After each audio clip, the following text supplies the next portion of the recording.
Hey, it's Emily and this is my October TBR.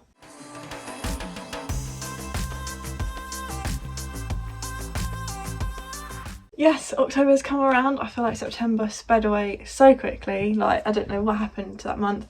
But here we are in October, ready for some spooky reads. Unfortunately, my TBR game, Serpents and Stairways, which is like Snakes and Ladders, didn't give me the best rolls for fitting in the spooky books I wanted to, but as you'll see, I've managed to get in a few. Two, I think. One or two. But yeah, so Serpents and Stairways is my TBR game I play every month. 5 rolls, and it's just on a board with 25 different prompts, and where I end up on the rolls is the prompt I have to fit a book to. So with that, I think let's just go on to roll number 1. Also, I'm sat in front of my other bookcase today because I thought these are the ones that have like the decorations on. They're a bit more autumnal, spooky. So, plus Agatha Christie. Murder mystery, yeah. Anyway, I will do a bookshelf tour eventually. Right, on to roll number 1. Right, so roll number 1. I actually have a dice this time. 2 instantly ran out of storage, but 2 got me non-fiction. So as you just saw, roll number 1 gave me non-fiction, which is not exactly what I'm in the mood for, but I decided to pick the book I'm Glad My Mum Died. This audiobook is on Scribd, I believe, and it's only about 6 hours long, and I thought I'd just go with the hype and just see if it's worth the hype. I've heard it's really, really good, so I thought I might as well pick that for my non-fiction, and yeah, I did. That's it, really. It follows like it's a story. It's like the autobiography of a child star. I can't remember her name, Jeanette something. I'm really bad. I never watched iCarly, which is what she was on, so I like feel like the only person out of all my friends, out of just everyone, that just didn't watch iCarly.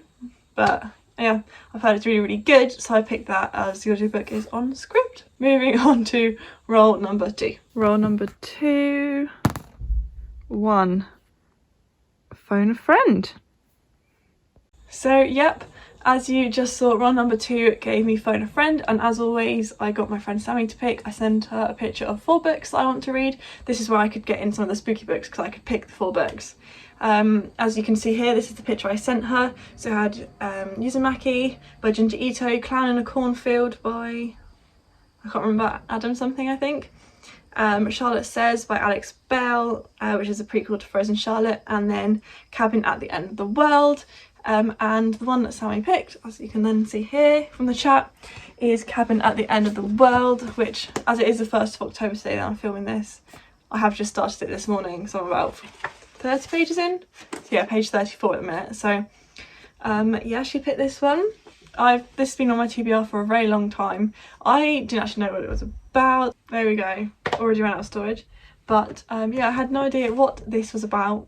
It had been on my shelf. I had it recommended on YouTube ages ago, but it's I believe all that's happened so far, and this is just what's on the back as well, is this girl, she's 7 years old, she's on holiday with her 2 dads, and this man just rocks up and he seems really friendly and talks to the girl as she's playing outside as she's catching grasshoppers, and he's like, you know, your dads aren't going to let me in, but they need to, they have to, you know, and then like these other people rock up and he's like, you have to know this isn't your fault, but we need your help to save the world or whatever. So yeah, I'm intrigued as to what's going to happen, because that was literally the entire first chapter. It's just like that essentially. So yeah, that's roll number 1. 2. And then on to roll number 3. Roll number 3. 5. 1, 2, 3, 4. Not in the mood for a romance, but hey ho. So my dad walked past, but roll number 3, as you just saw, gave me a romance, which is really not in the mood for what I'm in the mood for. Don't really want to read a romance at all. Just want like thrillers, horrors, mysteries at the minute. Like, I just don't want a romance at all. But the one I've decided to go with is The Duke and I, which is the first Bridgerton book. I have the audiobook. I've had this on my TBR a long time, literally since it came out, like the TV show came out. Yeah, see if it's worth all the hype. Probably won't carry on the series, especially not right now, but like it's about time I get it off my TBR, to be honest with you. So that's what I've decided to go with, because I didn't have any that was like paranormal romance or anything spooky that had romance in. Just I was even trying to have a look and see if like a Sabrina book could count, the second one, but she's not with Nick and she's not in Harvey in the one that I'm up to, so great. Anyway, let's just go on to, oh yeah, I'm assuming everyone knows what this is about. It's like a Regency romance, historical romance, pretty much it. Let's move on to roll number 4. Roll number 4. 4.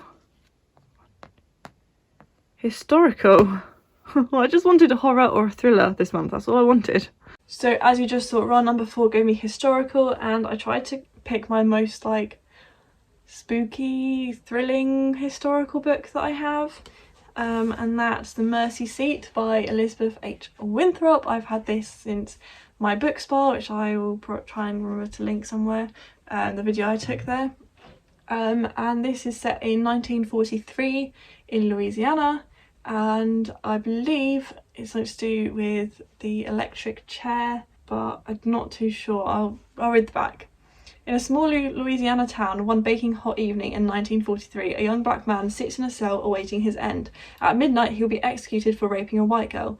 Not everyone believes Willie Jones to be guilty, though. From the priest who has befriended him to the wife of the prosecuting lawyer. As the minutes tick by and the truck bringing the executioner's electric chair draws closer, an intricately layered portrait of a community riven by racism emerges, yet one that harbours decency and compassion too. Moving from voice to voice, Elizabeth Winthrop tells a searing tale of injustice, love and the conscience in this mesmeric and timely novel. So yeah, it's nice and short, and I believe the way the guy described it to me is that the person you see at the end of the chapter then has the next point of view. So it'll be like Karen's point of view, and then at the end of her chapter it'll be like, oh, and then I see this man pull up into the gas station, and then the next chapter is that guy's point of view. I don't know if that's true or not, but that's what I got from what the guy at the book spa was explaining. And finally, roll number 5. 2. Are you kidding me? The tin again. And then finally, roll number 5 gave me Punishment Tin, and here's the clip. So once again, no choice. This month has really not been good to me.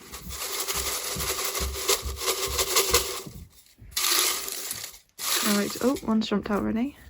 I really hope it's something that I'm actually in the mood for. Let's go for this one. This is how to do one-handed. Witness to the process. I read that. Let's go for this one then instead. Oh, this is going to be an old one. I've unhauled that one.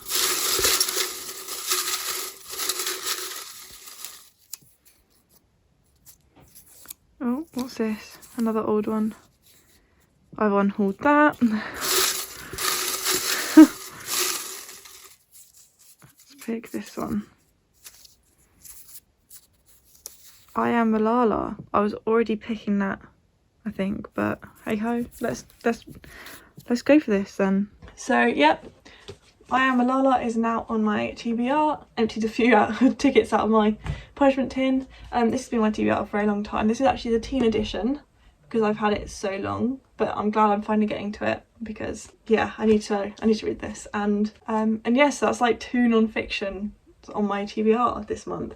This is just obviously her story and you know, when she got shot and her like fight for education for women and females, and I'm really interested to read it. I can't wait to finally get to it. I've been meaning to read it for a very long time. But yes, those are the 4 books on my TBR. I do want to read more spooky books, but I'm probably going to mood read them throughout the month. So apart from I'm Glad My Mum Died, this is my short TBR. So yeah, nice short video as well. Thank you very much for watching. If you enjoyed it, leave a like, and I was going to think of an emoji, but I can't be bothered. Not that anyone probably even gets to the end, but yeah, these are my TBR for the month. So yeah, thank you very much for watching, and I'll see you soon with a brand new video.